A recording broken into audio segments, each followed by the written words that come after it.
The air in the front office of Willow Creek Clinic was thick with the usual hum of phones ringing and patients flipping through outdated magazines. But that morning, everything changed. I was only 4 days into my job as a medical assistant, still fumbling with the clunky electronic health record system and trying to memorize which doctor liked their coffee black. My name's Ethan Carter, fresh out of certification school, and I was about to get a crash course in handling chaos. It started when the glass door slammed open so hard it rattled the frame. In stormed Vive V.Y. and Caldwell, her face red as a summer sunset, a designer handbag swinging like a weapon from her arm. The waiting room went dead silent. Every pair of eyes snapped up from their phones as she marched straight to my desk. "This is outrageous," she bellowed, her voice bouncing off the walls. "I've been waiting 45 minutes for a simple prescription refill. 45 minutes of my precious time completely wasted." Before I could even open my mouth, she slammed a folder of paperwork onto my desk, sending my pens skittering across the floor like frightened mice. Vive V.Y. leaned in, her manicured finger jabbing an inch from my nose, her gold rings glinting under the fluorescent lights. "You're new, aren't you?" she sneered. "Figures. You clearly have no clue what you're doing. I've been a patient here for 7 years, and I've never dealt with such incompetence." My cheeks burned, but I forced a smile, clinging to the professionalism they drilled into us in training. "Ma'am, I'm sorry you're upset," I started, but she cut me off, her voice climbing to a shriek. "Upset? You think I'm just upset? Do you even know who I am? I'm the president of Crestwood Pines HOA. I run a community of 237 homes. When I book an appointment, I expect to be seen immediately." The waiting room was a graveyard now. Every patient staring, some with their mouths half open. I glanced at the computer screen, trying to stay calm. Vive V.Y. had shown up at 10:50, a full 40 minutes early for her 11:30 slot with Dr. Larson. Earlier that morning, my boss, Sarah, the office manager, had given me a heads up.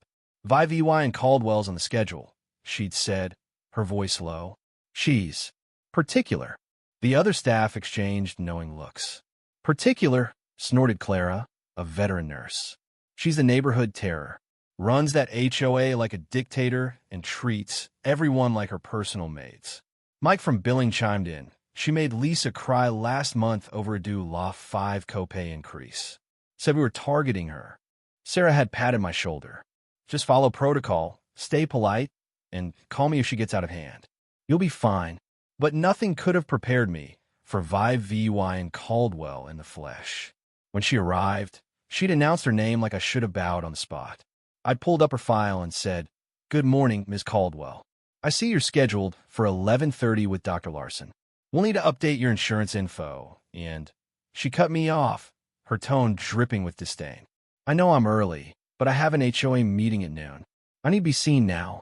Dr. Larson always makes time for me."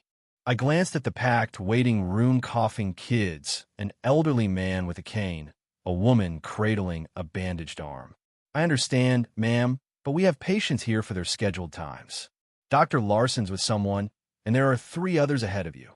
Her perfectly made-up face twisted. "Maybe you didn't hear me," she said, her voice icy. "I have an important meeting. As president of Crestwood Pines, my time is worth more than anyone else's. Other patients can wait." I swallowed hard, my heart pounding. "We see patients in order of their appointments, with emergencies as exceptions," I said, my voice shakier than I wanted. "Would you like to reschedule for a day when you're freer?" That's when Vive V.Y.'s mask of entitlement cracked, revealing something uglier. "Listen here," she hissed, leaning over the counter, so close I could smell her floral perfume.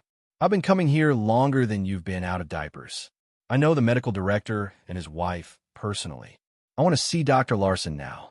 My hands shook as I reached for the phone. "Let me check with the nurse," I offered, but Vive V.Y. whipped out her phone and held it up like a weapon. "Actually, I'm recording this," she announced. "I want proof of how new staff discriminate against loyal patients." She started narrating into her phone, her voice loud enough for the whole room to hear. "It's Tuesday, May 14th. I'm at Willow Creek Clinic, being denied care by Ethan Carter, who's refusing to get me to my doctor despite my medical needs. Ms. Caldwell, I'm not refusing care. I tried, but she snapped. Don't interrupt me while I'm documenting your negligence. She kept recording, ranting about how she'd send the VY-DO to the clinic board and her lawyer. The other patients were staring now, some shifting uncomfortably, others whispering. A little girl clutched her mom's arm, wide-eyed.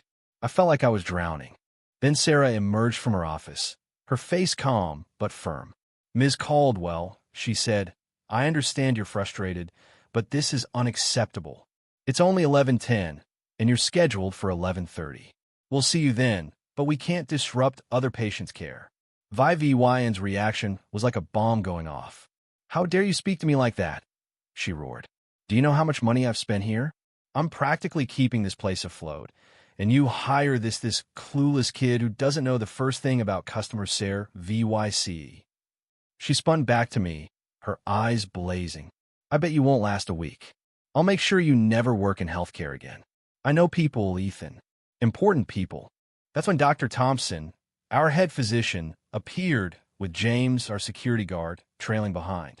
Dr. Thompson's usually warm face was stone cold. Ms. Caldwell, he said, we've talked about appropriate behavior or before. Lower your voice and treat our staff with respect, or you'll need to leave. VY froze, clearly stunned that anyone would challenge her. Then her eyes narrowed to slits. So that's how it's going to be, she hissed. Fine. You have no idea who you're messing with. I know where you all live. I have connections.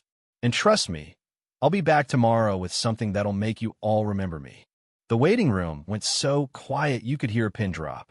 James reached for his radio, his hands steady. Dr. Thompson didn't flinch. That sounds like a threat, Ms. Caldwell, he said. I'm asking you to leave now, and we'll be contacting the police. VY grabbed her purse, her face a mask of fury. Call whoever you want, she shouted. They all know me. As she stormed toward the door, she turned back and pointed at me. Especially you, Ethan. I won't forget your face. The second she was gone, Sarah locked the front door, and the clinic went into lockdown. I was ushered to the break room, my hands trembling so badly I could barely hold the water Sarah handed me. As she dialed 911, I learned something that made my stomach drop.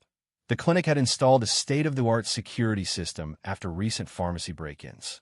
VYN's entire tirade every word. Every threat was caught on high-def cameras from 3 angles, complete with audio. Police arrived within 15 minutes, taking statements from me, Sarah, Dr. Thompson, and even patients who'd witnessed the chaos. An elderly woman named Mrs. Harper pulled me aside, her voice soft. VYN's been like this forever, she said. Last year, she fined me due law $300 because my tulips grew an inch over the sidewalk. When I fought it, she doubled the fine. Everyone's scared of her. I overheard an officer tell Sarah that VY had 3 prior harassment complaints in the past year, all dismissed for lack of evidence. But this time, he said, scrolling through the security footage on his tablet, we've got her dead to rights. Then came the real shock. While I was still talking to the police, word came that VY was back in the parking lot, sitting in her sleek Mercedes, snapping photos of staff cars, including mine. When officers approached, she refused to roll down her window. 2 more cop cars pulled up, lights flashing. They surrounded her vehicle and ordered her out. When she finally stepped out, still yelling about her rights and her importance, they cuffed her right there in the lot. I watched from the break room window, my heart racing. Relief washed over me, mixed with disbelief. This was my first week on the job. The clinic shut down for the day as police wrapped up their investigation. Dr. Thompson ordered pizza for everyone, and the staff rallied around me, assuring me I'd done nothing wrong. They filled me in on VYN's history years of bullying neighbors, terrorizing staff, and dodging consequences. By late afternoon, we got word she was being charged with making criminal threats, disturbing a healthcare facility, and resisting arrest. 2 days later, while I was checking in a kind older patient named Mr. Bennett, he mentioned he lived in Crestwood Pines. Heard about VYN, he said, his voice low. There's something you should know. He leaned closer. She was voted off the HOA board 3 weeks ago after she tried to foreclose on a family's home while they were at their kid's funeral. But she kept showing up to meetings, acting like she was still Queen Bee. No one dared call her out. He chuckled softly. Her arrest wasn't just about what happened here. It was the end of her whole fantasy empire. She's looking at up to a year in jail and due $5,000 in fines. Mr. Bennett grinned. Drove by her house this morning. She was out front, screaming at the new HOA president, who was handing her a notice of her removal and a bill for legal fees. Never seen anyone turn that red before. He patted my hand. Don't worry about VY and Caldwell anymore, son. Her days of running roughshod are done. As I drove home that night, I couldn't shake the wildness of it all. In just 4 days, I'd gone from learning how to file patient charts to watching a neighborhood tyrant get hauled off in handcuffs. Willow Creek Clinic was my first real job. And if this was day 4, what was next? What do you think, did VY deserve what she got? Or did the clinic overreact by calling the cops? Should I have handled her differently? Maybe bent the rules to avoid the drama? And what about her threats? Were they just hot air? Or did she really have the power to follow through? Drop your thoughts below, hit that like button if you're as shocked as I was, and subscribe for more crazy stories from the front lines of healthcare. I got a feeling this job's got plenty more where this came from.